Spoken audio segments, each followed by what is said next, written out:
Let's go. You're listening to Making Data Simple, where we make the world of data effortless, relevant, and yes, even fun.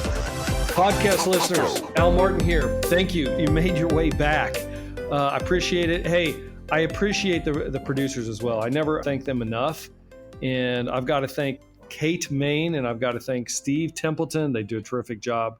I appreciate all the work they put in. Today, I've got a terrific guest. As always, I've got Kim Smith. Kim Smith is the Global Vice President of Hybrid Cloud Services. She's at IBM, fellow IBMer, fellow change agent. She's an author. I don't know how to say this. It's like a UNCTAD speaker. I'd just say it like that. That's United Nations Commission for Trade and Development speaker. She's an executive board member. Top 10 women in cloud. I want to understand more about that today. Top 10 game-changing female leaders. I want to understand more about that today. Introducing Kim Smith. Kim, thank you for coming to the podcast and talking to us and sharing us your wisdom. Hi, Al. It's great to hear your voice, and I'm looking forward to the conversation today. Well, give us a little bit about your background. Look, you come highly touted, and I want to get into a lot of those different areas, including women in technology. But if you wouldn't mind, start from square one and let us know where your experience has led you to and what brings you here. I'd have to say I've been pretty blessed with being given some really interesting paths in my career. I actually started out, I was working full-time in college to pay my way through college and worked at DuPont in the polymers division in the data centers at 18, 19 years old, and then moved into financial services, worked in banking, risk management, and started to get into coding back in the late 80s, early 90s. It's a long time ago. But it was really an interesting time because that's when geographic information systems were coming about. User experiences were becoming more and more critical. And so launching things like the ATM environment so that you could get cash from anywhere at any time. That was a really an interesting time because in financial services at that point in time in the juncture, they became more and more technology centric. It wasn't just about banking and moving money or getting a credit card or building out your equity through your portfolio of investments or getting a mortgage. It became about how can we use technology to improve the way that people live their lives. And that was always compelling for me. And so I spent about 5 years in financial services doing that, finished school and went on to continue to work in the financial services sector, building on business acquisitions and mergers, specifically focusing on how do you take advantage of this fintech space? How do you specifically look for opportunities in markets that really align with the culture of the company and the type of business that you want to drive forward? I feel like that anchored me. Being able to do risk management, focusing on the data behind a lot of the decisions that an organization would make, made me really curious about what the future could hold for any type of organization. So I moved into consulting and I started working in multiple areas of focus: healthcare, life sciences, technology, manufacturing, and leveraging some of those skills that I pulled out of financial services around risk management, identifying new and compelling ways to look for opportunities to grow and transform business. And I spent a good deal of time doing that in the consulting world. And then Microsoft tapped me on the shoulder and asked me to join them in driving their business intelligence services in the early 2000s. And so I spent a good deal of time at Microsoft building out those types of solutions and technologies, working in both services and product business before jumping back into consulting again. And for 4 or 5 years, really working to build joint ventures across different technology firms and business firms. So one of the great things that I loved doing was building out this industry immersive experience model with Adobe and Capgemini, where if you Google connected bag, Adobe, Kim Smith, you'll see that we built out these smart bag experiences where you could take a bag in a store, air bump your phone to it, put what you need in the bag. The concierge or the seller in the retail experience could actually give you things that were on your wish list so that you could go in the fitting room, try things on, put it back in the bag, pay for it, and walk out without ever standing in a queue. Those end-to-end experiences were really compelling, and it was all driven by data. And that was a good chunk of that next path in my career. And about 4 years ago, I joined IBM in helping to build out some of these same portfolios. So I guess I would say the common thread in my experience and my background has been curiosity around what motivates people, what motivates you to make decisions in your life, what are points of friction and the moments of truth that you're trying to live your life or to drive the business forward that you need to drive, and then how do you address those? What are the things that you can use via technology, via new business process, via transformational thinking to really come up with new ways to think of the art of the possible, and then suspend disbelief long enough to let that art of the possible sneak in and let amazing things happen. Wow. It's almost like you had it well spoken. You had that planned out. Nicely done. Everything you said kind of aligns with, our whole theme of our podcast, which is making data simple. Of course, we go everywhere. We go into leadership and everything else like that. When you were originally coding, what did you code in? I'm just curious. Oh, SAS. Actually, it's so funny because I think I was one of the youngest people at the time who won 2 white paper awards. It was 1996. And I remember speaking at their event at the time. They have their global conferences. And it was really kind of interesting because I was coding and coming up with new ways to calculate risk management for optimizing for risk, which is the opposite of how most people use and codify risk management, especially in financial services at the time, where it was, where do you want to be really conservative about taking on risk? I flipped that on its head and said, we actually want to take on calculated risk. There is risk that's worthwhile. Let's figure out what the threshold for what that looks like, whether it's going into a new market in the financial services industry, whether it's identifying new services to make available in the healthcare industry, whether it's identifying new medications to make available in life sciences, or whether it's improving upon the experience of how you drive a car. There's calculated risks that you want to take on to be successful at breaking through the barriers toward transformation. And that's what SAS allowed me to do. I spent a lot of time coding in SAS. And I loved the tools because at the time they were really leading edge in thinking about making data more simplistic to inform insightful decisions. Seems like you've got a long history in services one way or another. You came in and out, you've done some coding, etc. But is it all in aggregate? How much of your time would you say has been spent in services? Well, I'd say it's about 50%. 50% of my time has been in product development, product management, product lifecycle, and 50% of my time has been how do you make the most out of those products, whether it's adoption, whether it's implementation, whether it's sustaining access to, and making the systems and the tools work together so that people can actually do their jobs and live their lives. So I'd say 50-50, really. Which side do you like more? I will tell you, especially in what I'm doing today in the hybrid cloud services space, I get really jazzed about doing both. Just spent a couple of days working with IBM and Microsoft and thinking through where can we come together as partners. And we're doing the same with all the other hyperscalers in the market right now. What I love about being in the space of working with products and services is you can think outside of the box. You can kind of break the traditional barriers of I'm a consultant and I need to make margin and my job is utilization and drive up as much service as possible, and start to think about, no, that's really not what I want to do. What I want to do is add as much value as possible. And so if 100% of my time is about adding value, then you make your numbers. On the product side, it's how do we make this product as effective and differentiated as possible so that it has impact and value. So it's that shared value proposition that really gets me excited. I want to come back to that because I think that's a profound statement on the value statement. But I got to ask you this question. You talk about so many different experiences. This may be a deep question. Maybe I should save this for the end, but I'm going to ask it anyway. How do you continue to reinvent yourself? Oh my gosh, just constantly learning from failures, mistakes, opportunities missed, great scenarios that I live on a daily basis. If I get up and I'm trying to do something and something gets in my way of doing it, I kind of step back 3 steps and say, wait a minute, what was in my way? If I'm looking at my calendar tells me I have these 5 things going on today and I'm double booked. I think to myself, how did that happen?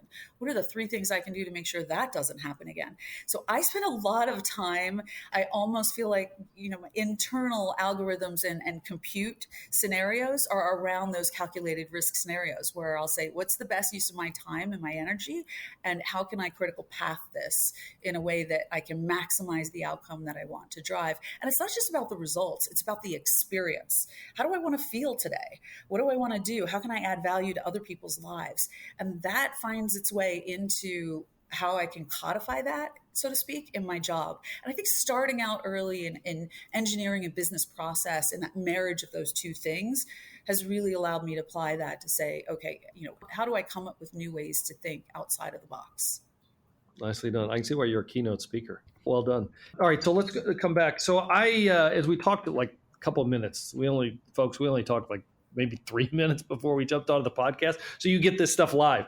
I was mentioning that for the last 2 years, I've been in Expert Labs, which is a services or consulting arm of development where we make the product sticky within IBM software. Kim is in IBM Consulting, which drives solutions for I don't know, you can describe it maybe better than me, but drives solutions for like people like Microsoft, Fortune 100 customers, etc. One thing, and I want to go back to your comment on value. This is where I'm going. Is when I came into services, like I've always worked with services, but owning the P&L for the last couple of years, I do find it's easy to get trapped exactly as you say. It's interesting you say it. Trapped, because I came in, I see people worried about utilization, worried about, P&L and different stuff like that.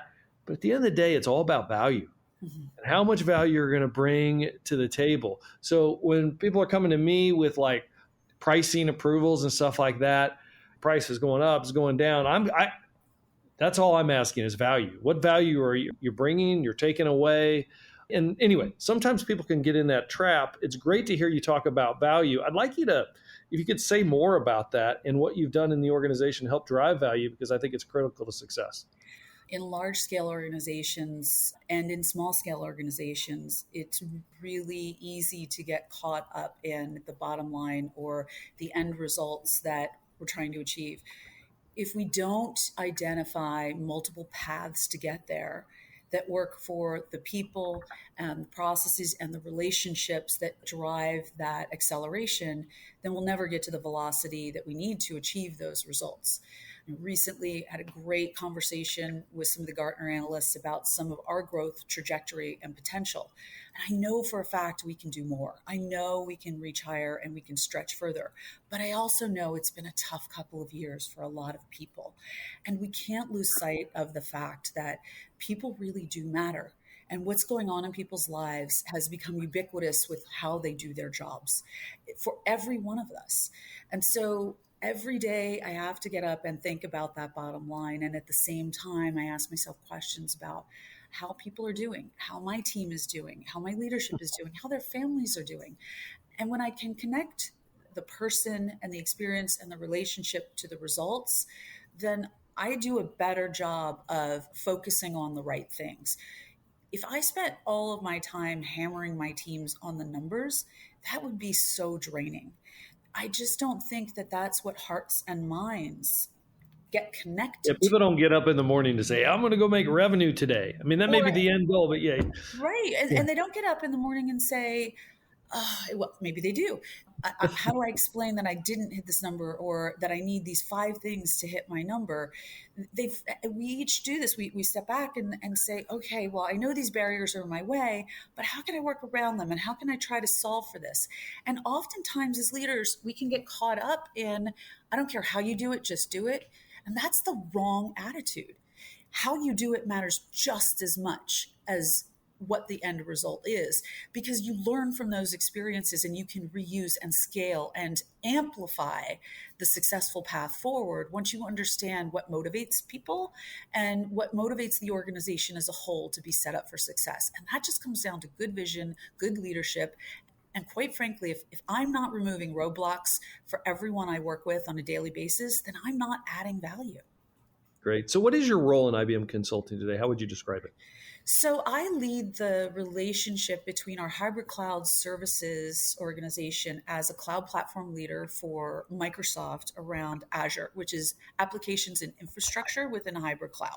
So if you think about what that looks like, it is everything from our advisory, our migration, modernization, and management services that support implementation of IBM products and services in conjunction with Microsoft products and services. And I also support where that plugs into other types of technologies and capabilities as well. Now, this is a massive growth area for a lot of organizations around the globe, especially when you think about the trajectory of what they've experienced over the last couple of years. digital and cloud are becoming more pervasive much more quickly. We've gone through an existential change, right? And that existential change requires us to make that technology more simplistic and more affordable to be able to scale some of these complex environments. So we spend our time, and I specifically spend my time helping organizations figure that out and making sure that we're, again, removing the roadblocks to get there. So give me an example of that, if you would. Obviously, we've leveraged your experience with Microsoft to help drive our hybrid cloud services, which is a match made in heaven on against Azure. But for the folks that are listening, you talk about digital, you talk about cloud. What should we be thinking, or what should they be thinking as they're thinking, hey, I need to modernize, I need to drive this digital transformation. I'm considering like Microsoft Azure Cloud. What is your advice to them? I would say really explore containerization. Containerization and the concepts behind that allow for organizations to take massive sources of data and quantify and organize and structure access to that data in ways that you can't always predict how people are going to need it. And traditionally, what we've done in our experiences, as technology providers around the globe, is we create mainframes, we create server environments, we create data lakes, we create data warehouses, because we're always assuming that we can anticipate the way that people will need access to information. Well, the reality is that is absolutely not the case. You cannot predict where information is going to come from and the way people are going to need it. You need to make it as accessible as possible and as secure as possible. And sometimes those two things are diametrically opposed. And then it needs to be available at the touch of a finger. If I'm a salesperson, I'm a marketing person, I'm getting ready to go have a conversation with, a large scale retailer or a healthcare provider or an automotive company, I want to, at my fingertips, be able to solve what problems they put in front of me very quickly. And when you think about what containerization does for organizations, is it automates a lot of what has been manually managed for organizations for decades. And what containerization allows you to do is it allows you to move specific capabilities, specific application use case scenarios across different methods of organization and access to that data, regardless of how you're going to use it. We will use our garage experiences and work with a company to look at tens of thousands of applications. And they're deciding, do we want to modernize it and put it in the cloud? Do we want to maintain it in our mainframe environment? Do we want to just maintain it on a private cloud or even on premise? It is really difficult to think about all the scenarios of those 10,000 applications for what data you want, where, when, and how. And what containerization allows you to do is come up with different scenarios that work at a given point in time for a specific set of users and adjust as you go, while still creating automated what we call control panels or command and control centers so that you can maintain and manage how that data is moving from one place to another. You can do a better job of taking specific benefits of one application and connecting it to another application, so you get a whole new use case scenario that give people access to information or are able to make intelligent decisions much more quickly and effectively. Nice. I have my own point of view here, but this is your show, not mine. What does IBM, in your mind, have to offer in terms of containerization? I think there are three things that we have to offer. The first is our strength and our depth in the technologies between our own IBM technology and our Red Hat technology and some of the additional great examples of some of the boutique technology that we've added to the layers that we have. It really gives companies a choice. It gives them the alternatives that allow them to scale based on their own complexity and their use case scenarios, and frankly, either the limitations or the velocity of movement they want to drive within their own environments. So that's the first thing. The second is the depth of our technical expertise and skills. Just this year alone, we skilled up over 30,000 certifications just on Microsoft technologies. And we're an IBM company. I mean, you think about our technologies, we've made a commitment to all of these other big players in the market because we believe when we work together, there is growth potential and we can support the needs of the companies and the businesses that we're trying to set up for success in our partnerships with them. And so our skills blows me away. Do you know we have more women than any other company in the world that have patents? Our commitment to our technology and our people and the ubiquitous nature of our diversity and inclusion is so profound. We're skilling up 30 million people by 2030. That's tremendous. That tells you our commitment to making the world a better place, to really allowing technology to become ubiquitous in all of our lives. And then the third thing is our commitment to ecosystem. And it kind of ties to the second point that I made. We are building out partnerships of all sizes and scales. So no matter what you do, whether you're a startup, whether you're a developer, whether you're a large scale tech company, we have food trust, for example, where companies from all sectors sit at the table and help us figure out how do we make food safe. And that is so compelling. I think about the fact that this company has put people on the moon, and we've made food and environment safe for every person that we touch. And at the same time, we provide career paths regardless of where you come from and what you do. So I look at that and say, this is the most incredible environment to work in that I've ever had the chance to experience. Fantastic. Good. Look, I'm glad you mentioned diversity and our commitment to the community and the betterment of humankind. You're like an advertiser for IBM. You're getting me pumped up here. I like it. That's why I'm still here. But going back to the containerization, what does IBM have to offer? Here's what I heard, and make sure I got it right. One is the technical depth, particularly around our choice of Red Hat. Secondly, technical expertise, diversity included. And number three, the ecosystem surrounded the first two. Did I get it right? You nailed it. See, I'm learning here today. All right, very good. Hey, do you think, IBM has made a conscious choice around Red Hat and Kubernetes as a choice of that containerization? Right choice? Obviously, you're IBM, but, look, we're a free podcast. I mean, can you say, why do you think that's the right choice, if so? Well, I will point out that it's not the only choice. I would say that while we place bets on our own technology, we are hyper aware of the fact that companies that we work with have different needs. And so while Kubernetes, and specifically what we call, OpenShift on Azure as an example, or any of our OpenShift environments with any of the hyperscalers, including our own products, have different flavors. And we really do have to meet companies where they are in their own evolution, in their own trajectory. So for example, Red Hat on Linux, that is an area that we're seeing come up more and more. AKS with Microsoft is another scenario. OCP, all these scenarios absolutely can come up in just one set of implementations. And so what we try to do is step back and maintain, yes, we have products that we need and want to sell, and we have to maintain an agnostic view and focus on the partnership that we have with the company that we're working with and figuring out what makes the right solution for them at the right time. And there certainly have been scenarios where we've identified that something has to happen first before they can consider a Kubernetes or a Red Hat OpenShift scenario or model. But we work through every one of those steps to figure out what makes sense at a given time. And I will say, usually where it starts is with the data. And so what we're actually trying to do is, as opposed to just saying we're only placing bets here, is step back and say, let's invest in things like Cloud Pak for data. Because if we can do a better job of collectively helping an organization figure out the critical path of what they need when they need it, the calculated risk of where they want to go and how they're going to get there, the velocity of change that they want to drive, then each of those scenarios will fall into place accordingly. And we use our garage experiences. We have some clients with 20, 30, 40 different garages, and they're working through these scenarios all at once. They could have a multitude of Kubernetes scenarios that they're trying to implement with the goal of getting to one place that gives them kind of a best of breed model. So I will say that, there are certainly scenarios where Kubernetes makes sense, where an organization wants a fully managed environment. They don't want to self-manage. They don't want heavy lifting in their IT infrastructure. They want to automate as much as possible. That is an ideal situation when we're working with our Red Hat counterparts and our Red Hat product set, because it does a great deal of automation around DevSecOps, and it minimizes the requirements for the level of manual intervention required by an IT organization.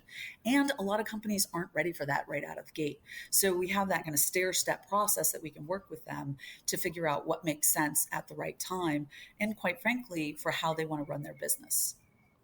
I'm glad you say it starts with the data. I believe that as well. That's why we've thought about changing the name of this podcast. I don't know how many times, but making data simple is like, look, I work with a coach right now, and she'll say it starts with the data, right? Because you got to get to know yourself. And sometimes what you say and what you do are different. So you compare the two and say, Yeah, I am kind of that way, aren't I? Anyway, so I mean, everything starts with the data. Hey, but what use cases are you working on most of the time, or what solutions are you working on? I mean, we talk about containerization, we talk about Sure. Microsoft Cloud, we talk about technical expertise, but what about use cases? Well, I'll call one out in particular. There are a lot that are relevant to specific industries. We think about government, financial services, oil, gas, energy, retail. Those are all hot areas right now. Manufacturing, driving, everything from IoT to diverse ways to implement AI, and then all the technology behind that. But I would say one of the most critical right now, not only critical for us, but as you talked about, UNCTAD, is how we pronounce it, which is the Commission for Trade and Development for the United Nations. And I was wondering. I'm sorry. yeah, no, being on some of those panels in the Commission for Science, Technology, and Innovation, sustainability comes up more and more. And so what we're seeing is that, as you know, within IBM, we have 31 plus principles around sustainability for everything that we do, not just our people, but our processes and our technology as well. And where we marry that with the other technology players that we work with in our ecosystem and our clients, we're finding more and more that many companies within their annual reports, within what they report to the analyst community, they're very much focused on the sustainable development goals that the United Nations has set forth. And in fact, many of them are starting to measure their business like that. We do that here at IBM. We have a policy lab that focuses on, how do we maintain fidelity for making the world a better place and make money. And I think Dr. Chantaline Carpenter, who is the chief of trade and development for UNCTAD in New York, has been working on this for several years now as she built out those sustainable development goals. And that is, she says, I want CEOs to care about the fact they have a responsibility to make the world a better place while they're making money. And those two things are not mutually exclusive. And so where I spend most of my time are areas that provide that profitability margin for companies while it allows them to show up as good corporate citizens and become a values-based organization so that they can execute against their business imperatives while making the world a better place. Very, very good. Do you see your first mission is to advising clients or consulting with these clients so they make the right choice? Is that what you spend your day job on most of the I time? think so. Well, I'd say I spend my day job in three areas. Obviously, advising and working closely with those relationships and helping our clients, at the executive levels, figure that out.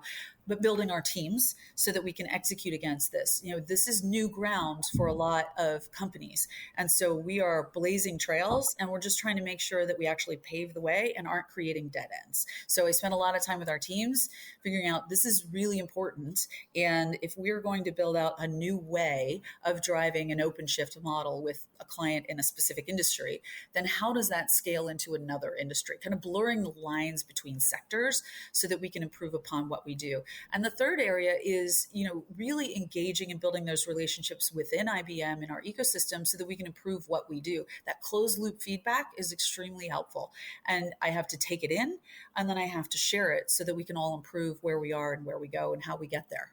How does this engagement start? I mean, and then progress. I mean, how does it work? I mean, I understand exactly what you're saying, but how does somebody cold call you? I mean, how do you? No, it's so interesting you mentioned that because it could come from a multitude of places. I will say that it usually starts with a relationship, whether it's a relationship with someone from Gartner or, speaking at and running events at the United Nations. Many of these executives are there. We have these conversations through some of those connections and relationships. But, we all build networks. We all have strong relationships, but getting the word out and being able to put some thought leadership around it is usually what gets people's attention. And then they want to talk about it.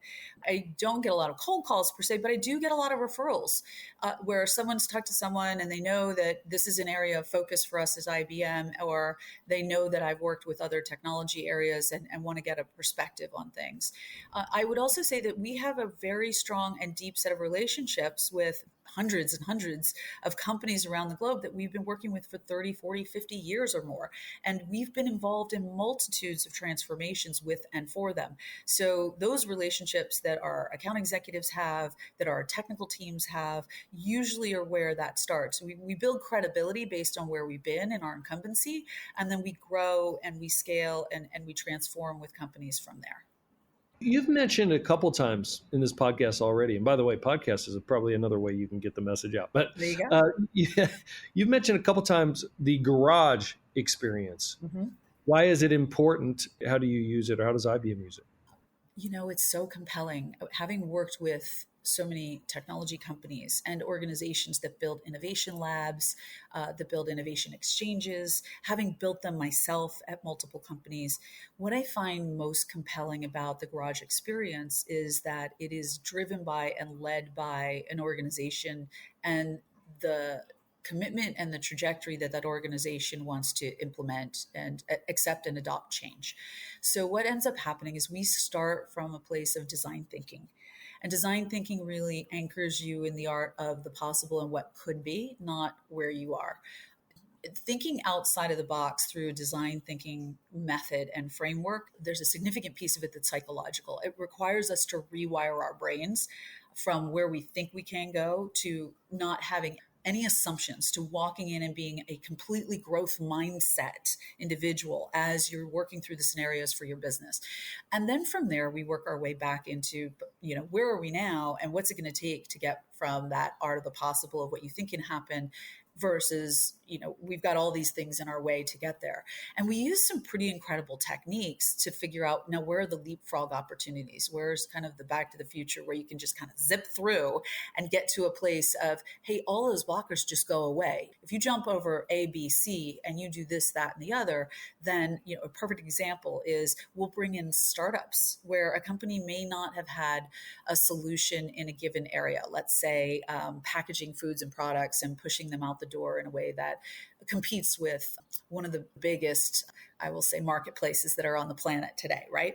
And maybe they're not as familiar with startups that can help with boutique capabilities that could accelerate that experience, whether it's the digital component of the experience, whether it's access to transportation and commission, whether it's partnering with someone like Hertz to come up with a new method for delivery, similar to maybe an Uber Eats or a DoorDash. So, those are the kind of concepts that you come up with. You think outside of the box, but then introducing nascent technologies and what I would say wave three players in conjunction with large scale technology, and then starting to implement that MVP, that minimum viable product scenario, tens and thousands of times over. Typically, what ends up happening in innovation labs is you maybe test 2 or 3 scenarios at a time. You walk it all the way through, you do some A/B testing, you come back and revisit again.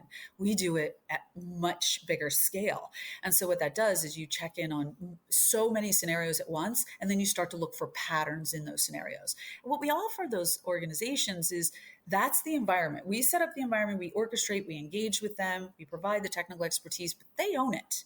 And when we introduce net new capabilities, whether it's ours or someone else's, that organization has the ability to buy, borrow, or, or quite frankly, be in a position where they could actually take it on and acquire that and incorporate it in everything that they do. And so it's the depth and breadth of all that unique capability that we have access to that we bring to those garage experiences. Has COVID slowed the garage concept down any? Actually, we moved within less than 60 days of when COVID hit. We were moving our garage experience into digital and virtual. And what was really compelling about that is we actually saw an uptick in engagement, because now there weren't the restrictions of, well, how do we get all these people in the room? How do we get them working together? We started to see a significant uptick in collaboration and attention and focus by building out those digital environments, by making cloud experiences readily available, by using collaborative online tools. We started to see actually more results come out of those garages much more quickly. So that begs the question. So if that's true, do you consider, will they be virtual in the future, even when we all come back? I believe, well, yes, we will always have that virtual capability in the future, but there's also benefit of bringing people together.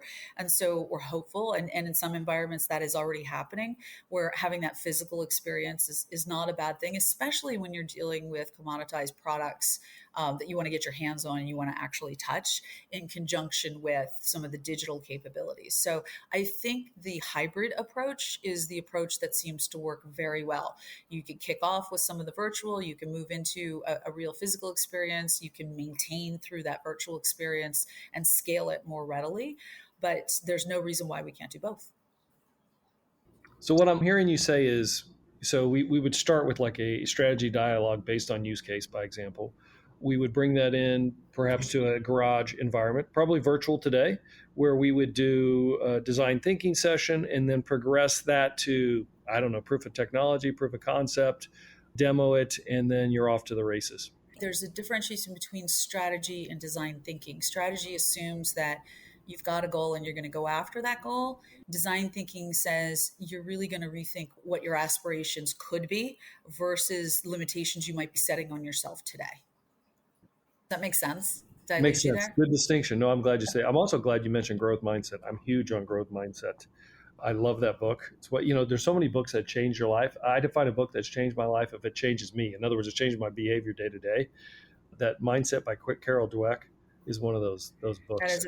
That is a fantastic book for sure, for sure. I look at somebody sometimes when I meet them, and then I can see where their head's at based on what I learned in that book.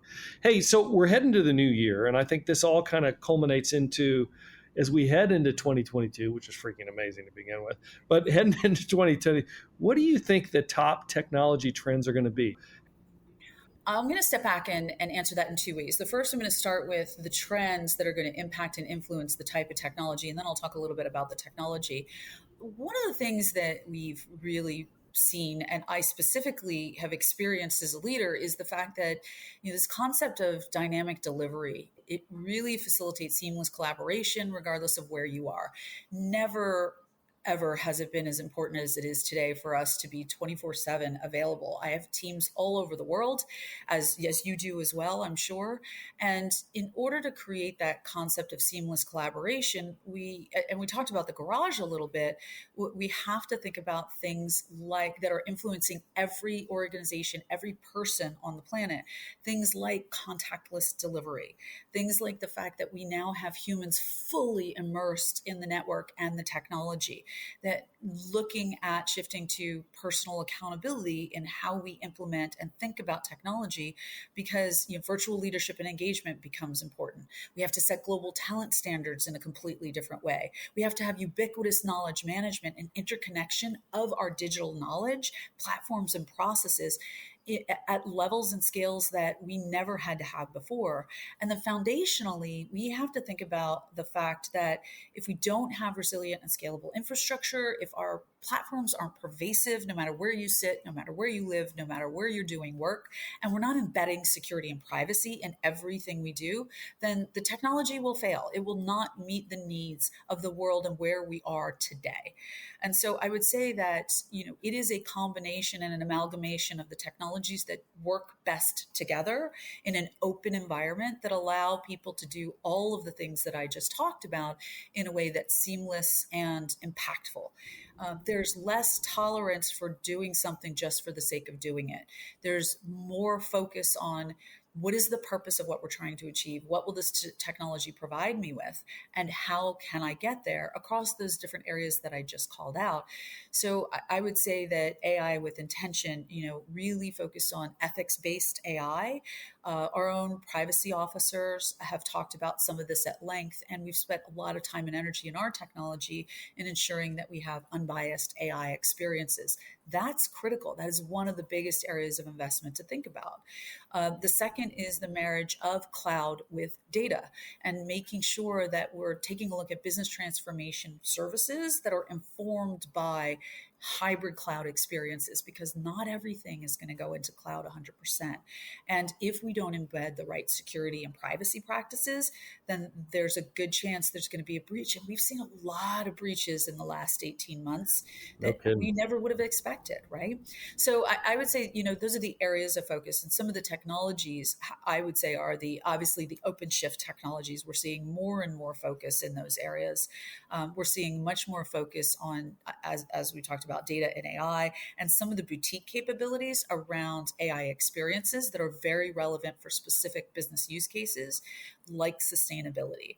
And I would say the third area of technology advancement and focus is really going to be around moving business productivity into use case experiences that become ubiquitous, whether I'm buying something online or whether I'm in the position where I'm trying to manage large teams across the globe. I want to use the same tool set.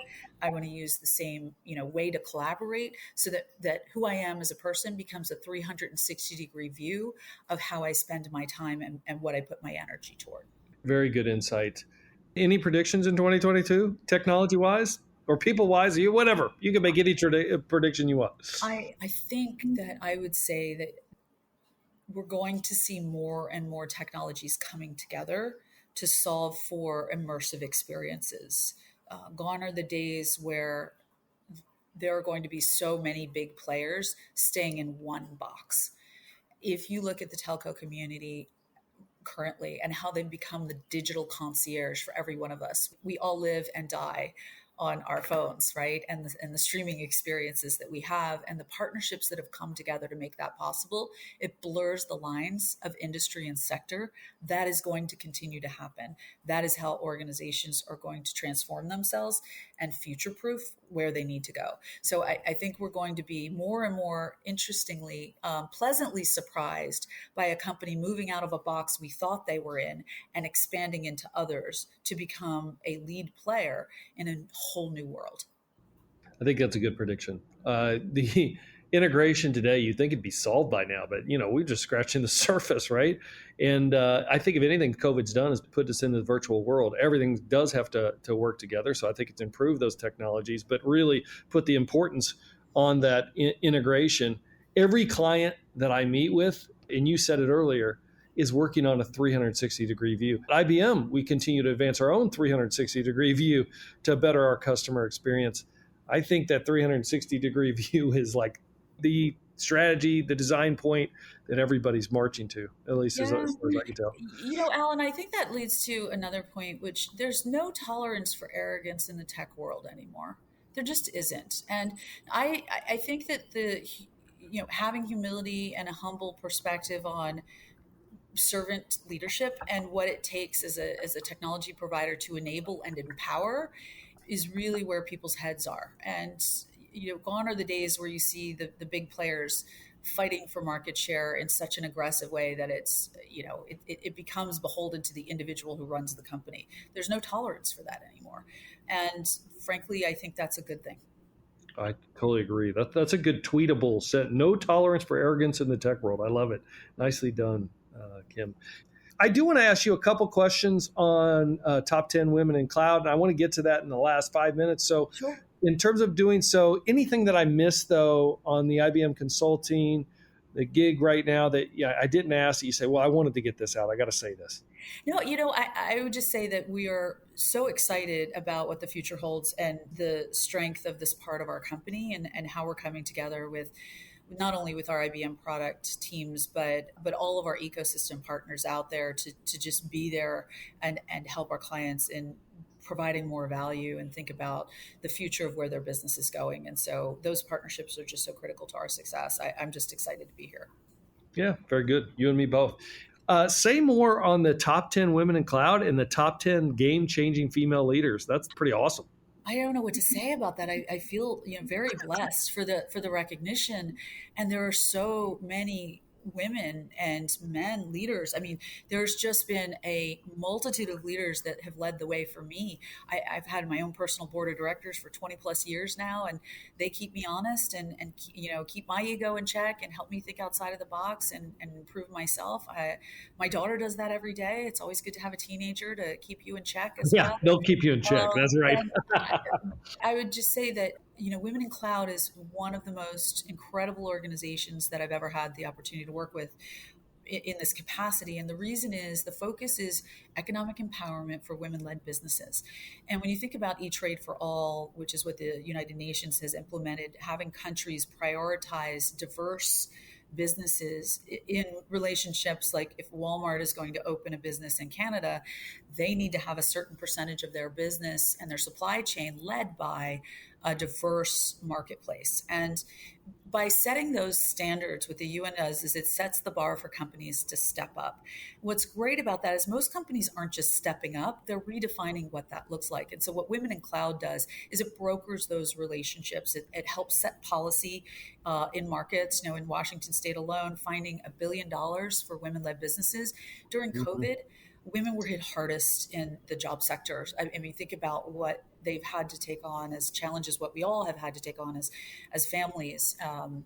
And more often than not, female leaders, female-led businesses were the ones that were most impacted and had to close or had to shut down or lost a ton of money. And so what Women in Cloud does is it creates the platform, the marketplace, the access, the policy to stand up women-led businesses and diversity-led businesses to be set up for success. It's that first tranche, it's that first 18 months of getting out there and getting present that sets an organization up for success. And they create all the right connections with organizations like Microsoft and IBM and the United Nations and large-scale companies, and creating those marketplaces and those accelerators for women-led businesses. I talked about garages before. Think about some of those startups coming in and they get an infusion of cash, or they get bought by a large-scale company based on their capabilities. Oftentimes, those businesses are led by men. And this opens, the floodgates to let all types of businesses get that exposure right out of the gate. When I read your profile, there was a line that I was going to ask you a question on, but I think I've answered it now. It said, delivering groundbreaking billion-dollar business solution, a way of nurturing stories of awesomeness. And I thought, well, now I know where those stories of awesomeness come from. You've done a terrific job. I appreciate you being here. Hey, before I let you go, what do you do for fun? Oh my gosh. Everything I do for fun requires a helmet. I have to admit, I'm a snowboarder, I kayak, I've limited some mountains in my day. I just love being outdoors, spend time with my family and just enjoy life. Life is very short for all of us, as we know. And anything I can do to not only be challenged cerebrally and physically, I find really develops my growth mindset. Where are you located? I'm actually out of the Seattle area in Kirkland, Washington. So I'm a stone's throw from Google, Amazon, and Microsoft, as well as Starbucks and Costco. There's some big names out here. Absolutely. Well, thank you, Kim, for being on. I greatly appreciate it. Kim Smith, everybody. You've done a terrific job. Very well spoken. Thank you for being here. I'd probably hit you back after your speaking engagement. What you said in January sometime, third week in January? Yeah. We've got some CEOs. Stay tuned. Names to be announced for a leadership conference for the United Nations coming up the last 2 weeks in January. So stay tuned, Al, and love to invite you. Love to see you there. You can count on me. Thank you. Thank you for being on the podcast. Thank you, Al. I really appreciate your time. I hope you have a great holiday. You do the same. Do the same. Hey, thanks for all those listeners out there. As always, I ask you to rate us on whatever your flavor of choice and hit us on almartintalksdata@gmail.com. Thank you. I hope you had a great holidays. Thank you, and I'll see you on the podcast. Thanks for listening to the Making Data Simple podcast, where we make data fun. Be sure to visit IBMBigDataHub.com/podcast to access the show notes and uncover even more great episodes. Remember, the views expressed here are those of the host and its guests, and do not necessarily represent the views of IBM. Until next time, let's go. Over and out.